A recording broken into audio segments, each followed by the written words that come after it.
Hello, Iterative Marketers! Welcome to the Iterative Marketing Podcast, where each week we give marketers and entrepreneurs actionable ideas, techniques, and examples to improve your marketing results. If you want notes and links to the resources discussed on the show, sign up to get them emailed to you each week at iterativemarketing.net. There you'll also find the Iterative Marketing blog and our community LinkedIn group where you can share ideas and ask questions of your fellow iterative marketers. Now let's dive into the show.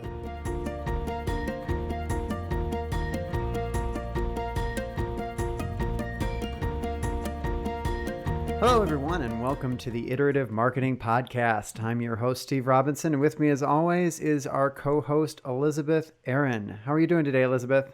I'm good, Steve. How are you?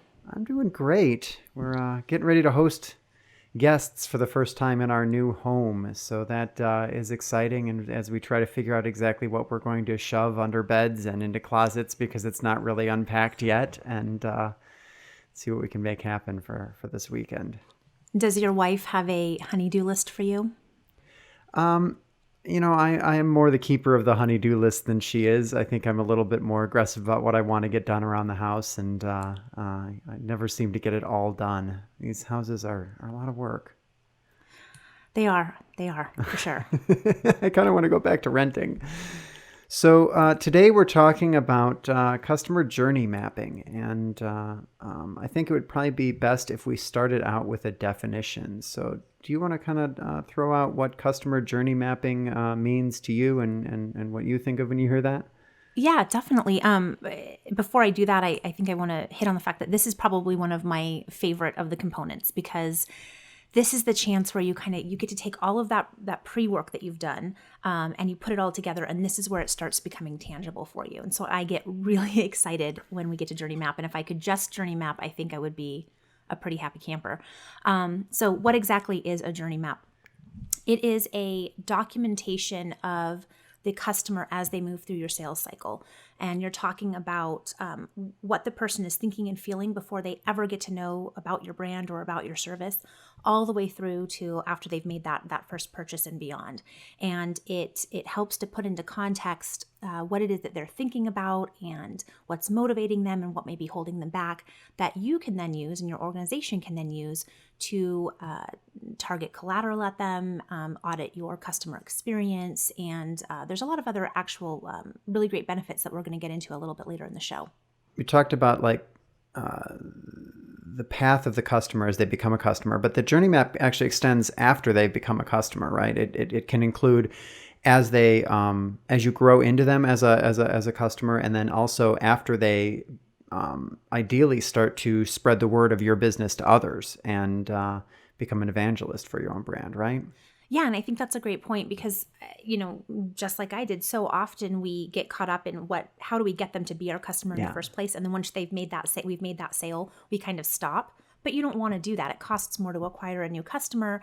We want to keep that going. We know that people will buy based on friends' referrals. And so there's a lot of value in making sure that you continue to monitor and try to influence that journey as they move forward. The other thing I think it's important for our listeners to know is there's a lot of different models for how you lay out that path from, they don't know us, we don't know them, through they're a customer or a client. The most common is the traditional funnel of like AIDA, awareness, interest, desire, action.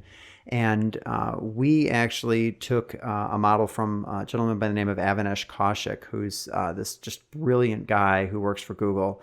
And his model is see, think, do. And we use that as kind of the backbone of our journey maps, right? And we've actually expanded that to go past, again, not just looking at the sales cycle, but the entire customer journey, and expanded that to grow and give as well. Yeah.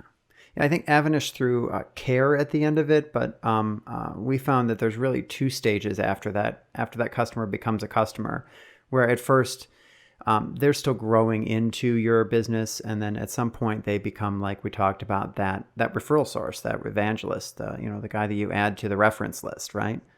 And I think it's interesting, when we plot our customer journey out, it typically is this linear document, because that's just how it gets set up and it flows. But it's, I think, very important to note that that's not what happens.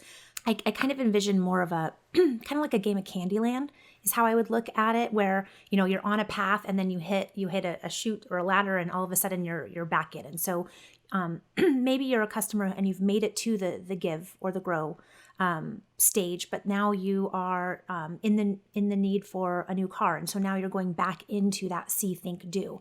And so it's not something that once you've hit a stage you're only moving forward or you're only in that stage. You're constantly moving back and forth based on what your needs are and where you are in the customer cycle. And depending on what you're selling, after that person becomes a customer, you sell them their product or service. You get to the end of that sales cycle, and they're probably high on your product or service for a little while in a referral source, or maybe they're not. At some point, they reset back to that C audience where they're an unknown again, and your brand's not top of mind. And so you can add, there's a cyclical component to it too.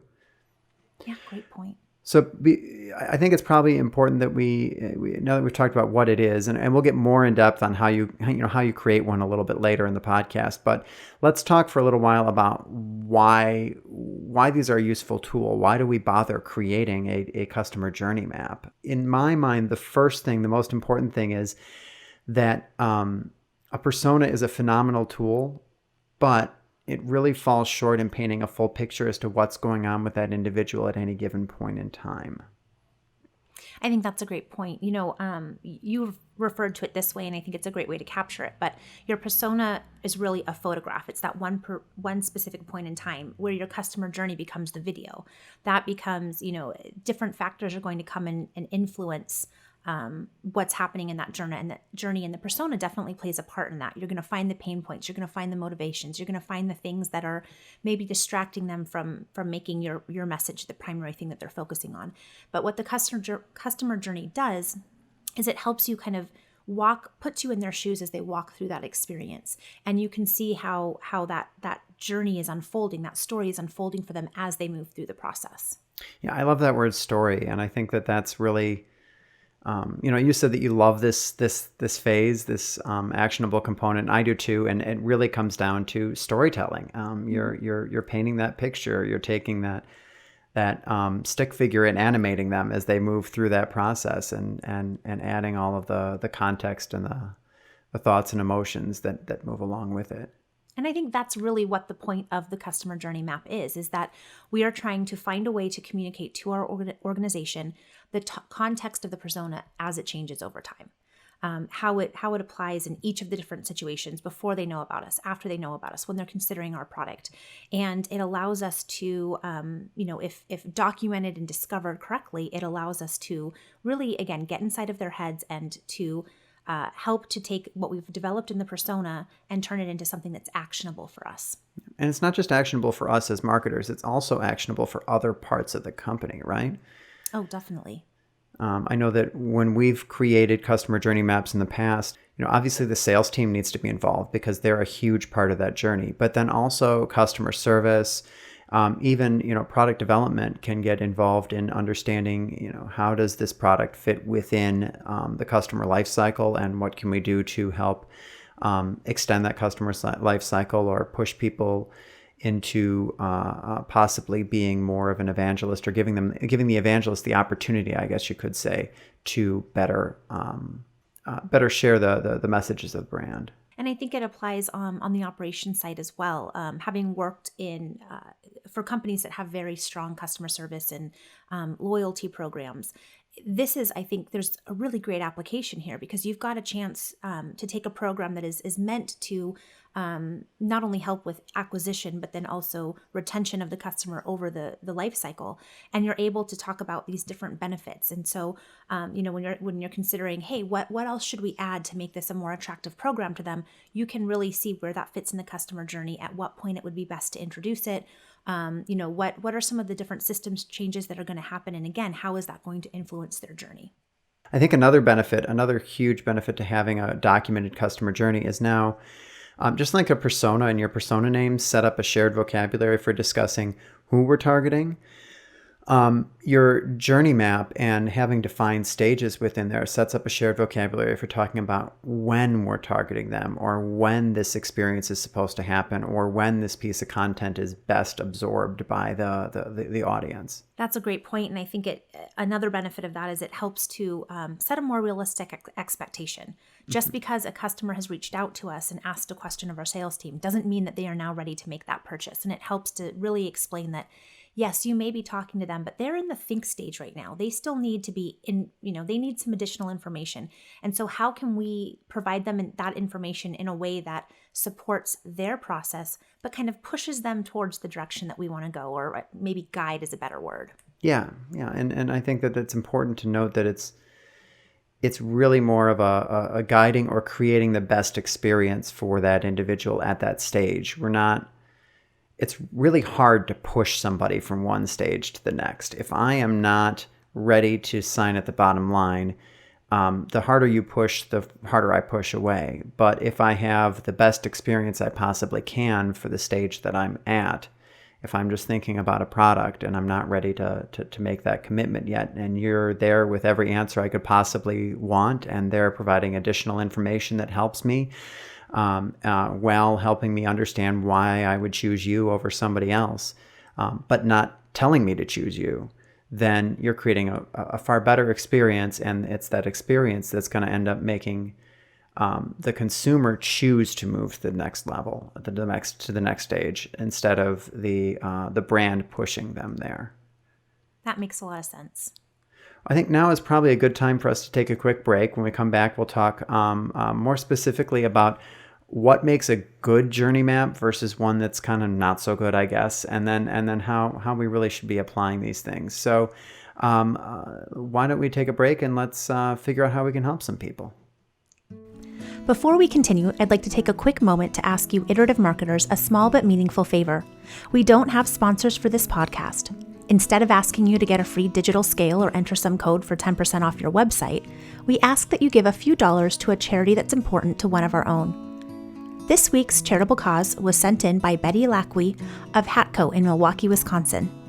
Betty asks that you make a contribution to the University of Minnesota's Eric Johnson Music Scholarship Fund, a fund started in Eric's memory for full-time music students in need of financial support. Learn more at give.umn.edu/give to/Eric Johnson, or visit the link in the show notes. If you would like to submit your cause for consideration for our next podcast, please visit iterativemarketing.net/podcast and click the Share a Cause button. We want to support what's important to you.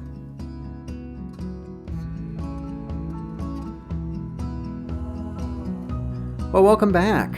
So before the break, we talked about what a journey map is and why everybody should put the effort into creating a customer journey map.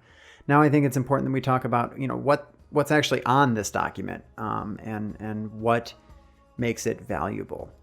I think before we get into that, if you have never seen a customer journey map, totally recommend that you check out iterativemarketing.net. We've got some blogs about customer journey and some examples of customer journey maps that I think will help to put this into a little better context if you're not exactly sure what it is that we're talking about. And we'll link to that in the show notes so that you have access to quickly link off to that. And I think we've also got some templates out there too, so that'll be a valuable resource for everyone. The first component that I think is most important to get on the journey map is getting inside of that persona's head at each individual stage and understanding what are they thinking or expressing, and then also what are they feeling that they might not express. So, what are the external cues that you can see going on with this prospect at this particular moment?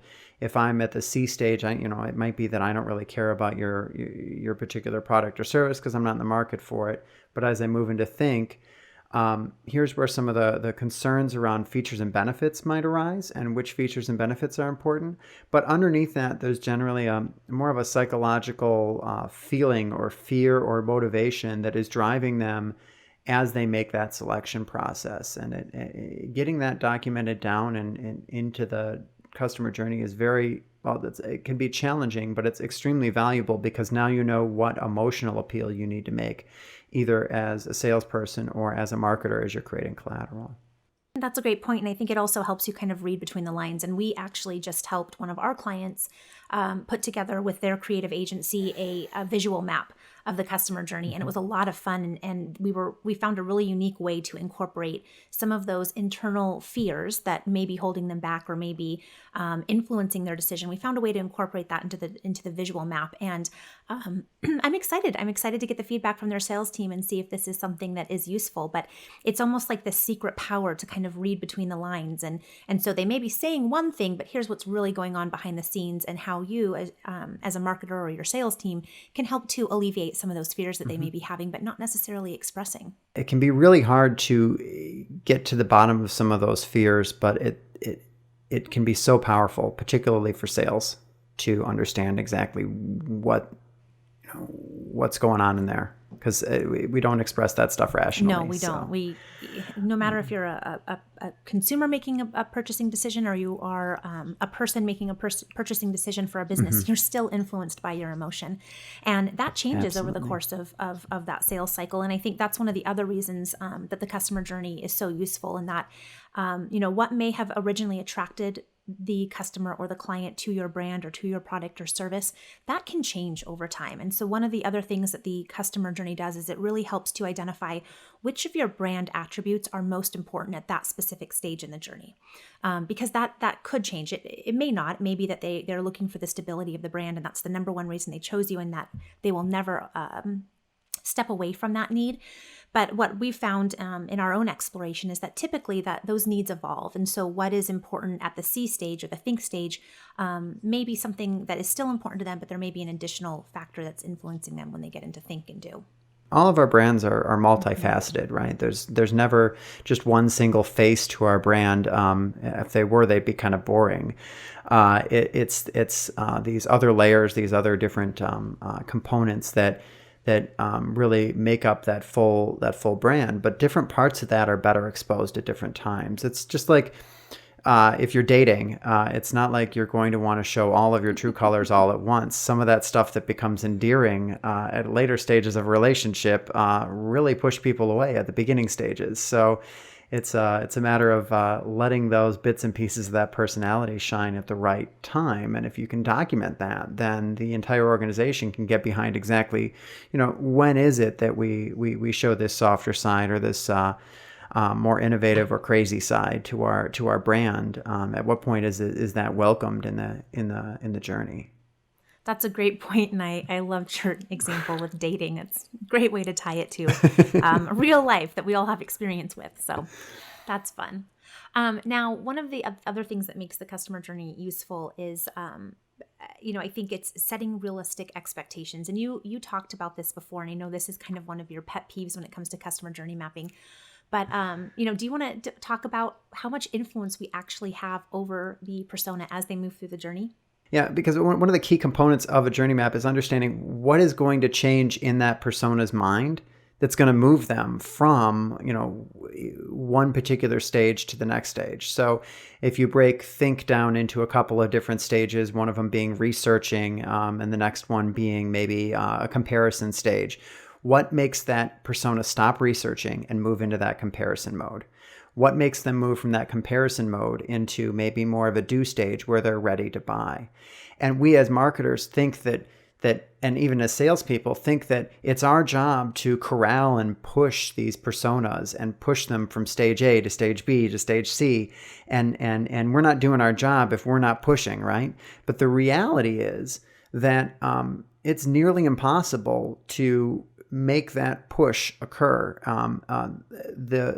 When you start to document why somebody moves from one stage to the next, chances are it is some action that they took as the prospect, or it is some external factor that you have no control over as a marketer. And your influence over those things is almost nil. Like I said before, the best thing you can do is to create a phenomenal experience for them when they're in that stage, so that when they're ready to move forward, when whatever criteria changes that makes them move from researching to comparison, or from comparison to getting a quote, to make sure that there's no reason in their mind that they wouldn't move forward with you. Because chances are you're not the only brand in consideration, whether it's B2C or B2B. If you create that phenomenal experience, you're going to be at the top of the list when they move to the next stage. That's a great point. And I think, part of creating that phenomenal experience is with your messaging. And that's one of the other areas in the customer journey map that you have the opportunity to identify what the key message is. Because again, that message is going to be different when someone is first coming into contact with your brand versus someone who's ready to make that sales decision. And those needs are going to change, and the tone that you talk to them and the information that you give them and what you actually ask them to do. Like you said earlier, if you push them too hard in the C stage, you're going to lose them. You're going to turn them off to your brand and they're not going to come back. And so one of the components of the customer journey is key messaging at that specific point in time. And the way you put that together is going to help influence whether or not you've given them the information they need. You've met their needs. That is going to let them get to that next stage. Right. And this is, if you think about it, the brand attributes that you let shine at each stage is really your personality.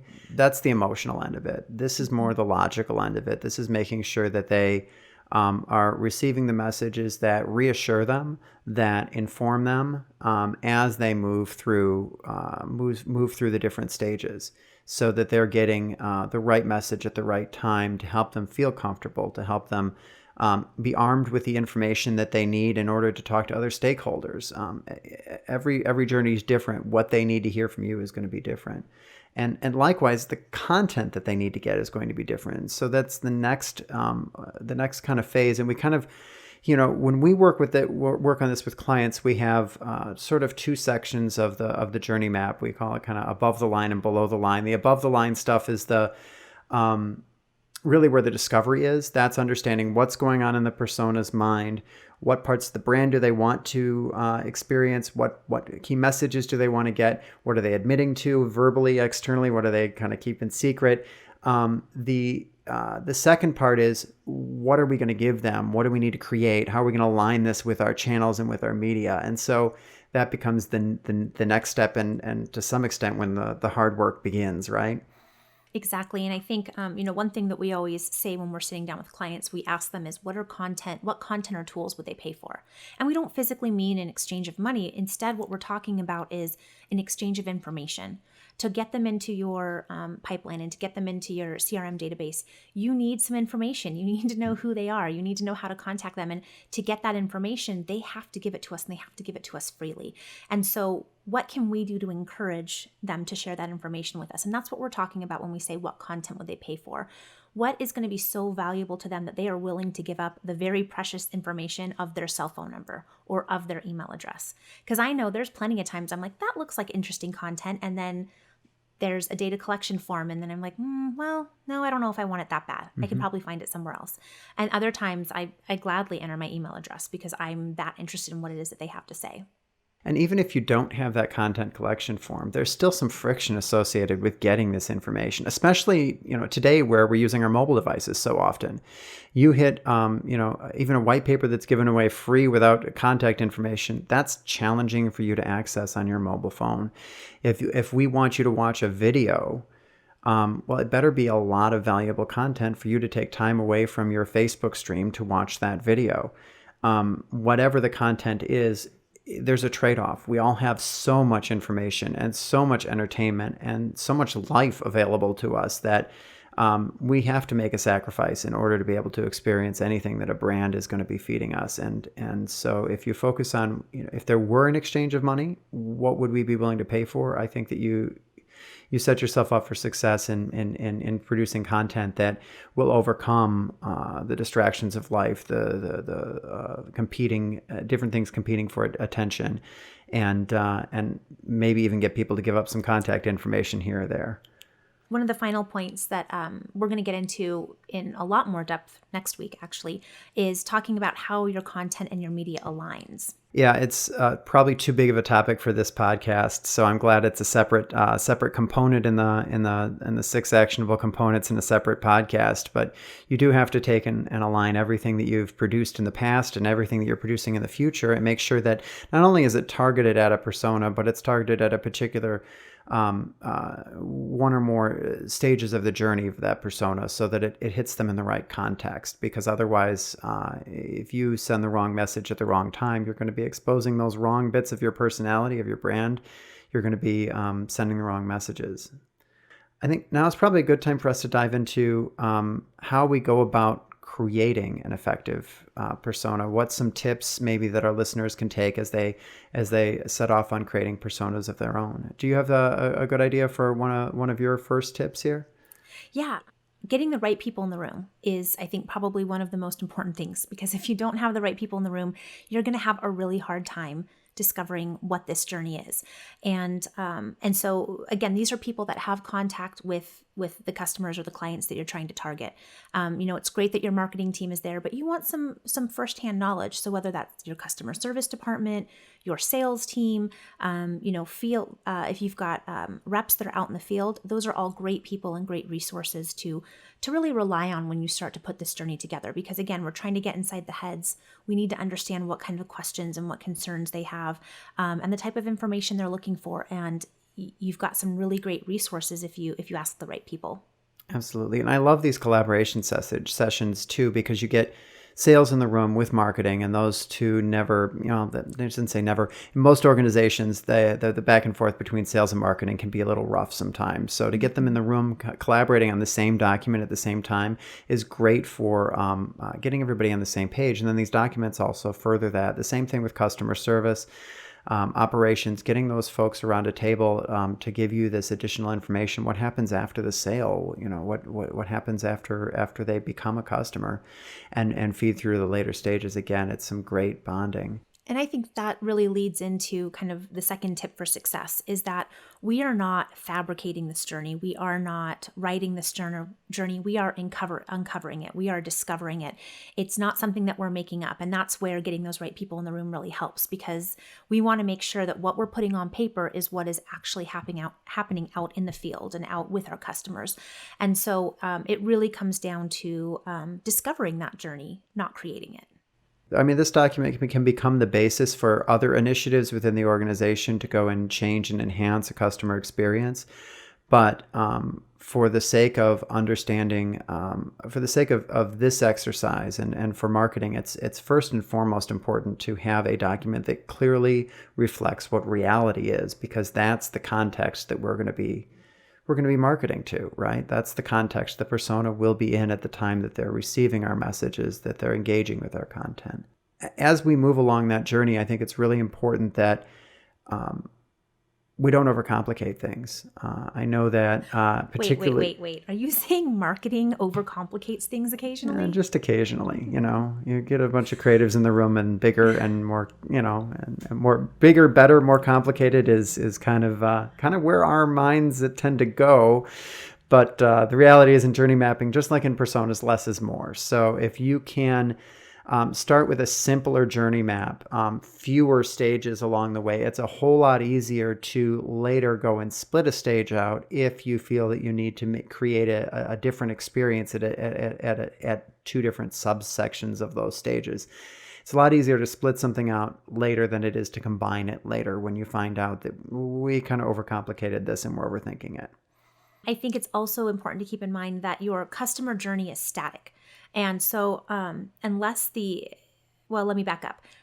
Above the what did you call it earlier? Above the line, kind of. Above the line, yeah. When you look at the customer journey document, the one that we're going to share, sort of the template, I always color code mine because I like color coding things.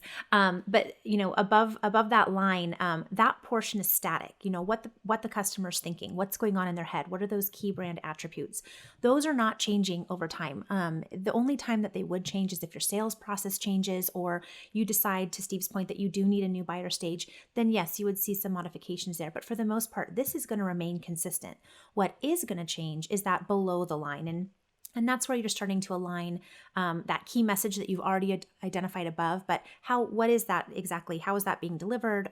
What's the content? What's the channel? That's going to vary based on what you have in your arsenal at the time. But everything that goes above it, that really doesn't change. No, unless there's major changes to the sales process or organizational structure, or how the product, the service or product that you're offering, that might make an impact above the line. But the best way to approach documenting that is as if you're a field researcher, as if you are trying to accurately portray a picture of what that customer's journey is, what they're going through along that path. The last point that I want to bring up on how to create this is really kind of gets in and segues into the last section of this whole podcast. Is it's really important that this document doesn't just collect dust. Just like personas, this is something that needs to become part of your vernacular and part of the dialogue around the marketing department and as marketing interfaces with other either external vendors or the team. Make sure that you are bringing this document out and using the language that's contained in it as your dialogue as you go. Yeah, and this is one of my my pet peeves is when we create these documents, because a lot of time goes into this. If you're doing it correctly, you've got a lot of man hours that have gone into it. You've pulled people together, you've coordinated schedules, you've gotten in the same room, you've gone over it together, you've thrown around these ideas, and this great stuff is coming out of this teamwork. And it goes into this Excel document, which I'm not going to lie, it's a little dry. And then it gets forgotten. And we actually had this happen to us where we went through the process of putting it together, and then it sat in an electronic file. And that's when we kind of decided we need to take the step and we need to make this visual. We need to make this something that we can look at that's not so overwhelming. And that was a super fun experiment, or not experiment, but exercise to go through and kind of putting together that visual journey. But you've gone through the work, why not use it? And so really work on making sure that it is a document that you're using and that you're sharing with your team. And so how do you use it? In what ways can you put this document to work? Yes. So I think right off the bat, while you are sitting in that conference room with your sales team, the very first time throwing ideas down on paper, the very first thing that you realize is that you may have some gaps or holes in your content. Right off the bat, you say, I should be talking to my persona, John, about our warranty at this stage, and I have no collateral that talks about that. At no point am I discussing this with him or putting it out to him. It's on my website, but he really has to dig for it. And so right off the bat, you start to see where you have some opportunities to develop some new content or repurpose some new content to make sure that you're meeting those needs. Yeah, I think you also recognize gaps in your customer experience too. I can think of a couple cases where we've gotten to the point where we start talking about evangelists and we realize, well, wait a minute, we're not doing anything for those customers that want to go and talk about us. We're not making that easy. We're not giving them the message to go out and talk about us because we stop marketing to them once they become a customer. And after that point, we don't want them seeing our ads because we're spending money on, wait, if we send them ads, then they know what to talk about us when they're talking about us to other people who would be interested in buying our products and services. So it makes a lot of sense to do that, but it's not obvious until you start looking at that entire customer journey from end to end. I think one of the other ways to use this is it really helps to keep sales, marketing, customer service, really any of your customer-facing departments on the same page as to when they need to be working together, because nothing is more detrimental to your brand than inconsistency. And we talked about this when we talked about brand discovery. But you want to make sure that no matter who they're interacting with within your organization, that they are having a consistent experience, and the customer journey helps to make sure that happens. Whether it's collateral that they're getting in the mail, it's a digital ad they're seeing, or it's when they call the 800 number to talk to one of your customer service reps. Absolutely, and it's not just. It really can be anyone in the company, but it also applies to your vendors as well. So. As you're working with external vendors to create content, or even as they become part of that customer journey post-sale, making sure that they understand where what they're creating or their contribution fits into a bigger picture is extremely important. I think this document sets that up well. We talked about this a little bit ago, and we're going to get into it more next week, but it's an opportunity to align your media and your content. Yeah. So again, we've outlined what the key message should be. We've outlined, how we want to deliver it. Now it's a matter of taking a look and finding those appropriate channels to deliver that content on. And on that note, I think it's a great time for us to end, because if we start going down that road, we'll end up talking here for the next half an hour, 45 minutes. And really, that's next week's podcast. So please join us next week when we do get into aligning your content and your media channels to your persona and your customer journey and your brand. And until then, onward and upward. If you haven't already, be sure to subscribe to the podcast on YouTube or your favorite podcast directory. If you want notes and links to resources discussed on the show, sign up to get them emailed to you each week at iterative marketing.net. There, you'll also find the Iterative Marketing blog and our community LinkedIn group where you can share ideas and ask questions of your fellow iterative marketers. You can also follow us on Twitter. Our username is @ITER8IVE, or email us at podcast@iterativemarketing.net. The Iterative Marketing Podcast is a production of Brilliant Metrics, a consultancy helping brands and agencies rid the world of marketing waste. Our producer is Heather Ullman with transcription assistance from Emily Bechtel. Our music is by C-Stock Audio Music Production and Sound Design. You can check them out at seastockaudio.com. We'll see you next week. Until then, onward and upward.